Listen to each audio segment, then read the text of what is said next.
Good evening to all my dear students. Once again, welcome to my Eduera channel. So now I am going to discuss about what a BA topic that is about the learning and teaching. So now we'll start about what the definitions, discussions, concept, and other rules, regulations, and principles. The first thing is that whenever we'll discuss about learning and teaching, most of the people, most of the scholar, most of the teachers, they told always that teaching is a kind of artistic skills. It is a art, artistic skills. It is a personal method, and it is a psychology. It is actually a personal perception, understanding, and personal behavior, and a psychological study towards the student. But really, if you understand teaching, it is actually a process. It is a prolonged process. Whenever that we always have to dedicate towards to our students. And whenever we dedicate towards our student, it not only gives us an ample opportunity as a co-learner, but it gives a very vast atmosphere to know and to acquire and also to retain the subject matter. So this is called as the teaching. And whenever we say about the learning, both teaching and learning, it is a process. We cannot say that it carries boundary, it carries limitation, and it has some certain kind of limitation, it has some certain kind of courses, it has some certain kind of philosophy, and it has some certain kind of principles.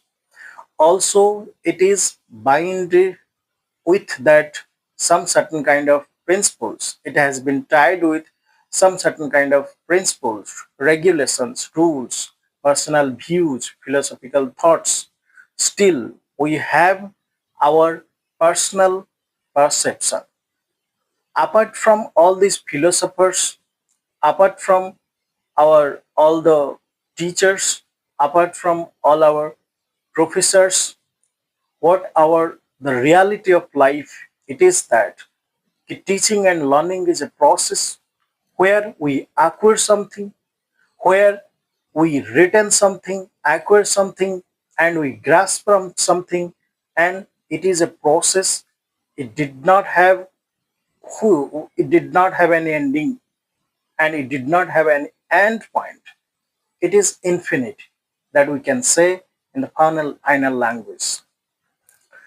So whenever we remember about one philosopher, so it is specially Munro, that he said that learning is a process that we have to follow it. It is a lifetime process. The human beings, as a human beings, the learning that starts from the cradle and it goes to the grave. And whenever we went to the grave, it starts from the cradles, and learning also that starts from the cradle and it also goes to the what the graves. And when we reach to our destination, that also says and it also teaches that what actually life is. So after all, we can say that if it did not have any particular definition, it did not have any particular bound. So that's why we can say that teaching and learning, it is a long time process, prolonged process, where we both the student and the teachers combinedly we involved ourselves to acquire something, to redefine our behaviors, to redefine our manners, and to congregate all sorts of knowledge. So according to Munro, that he said that learning is a prolonged process.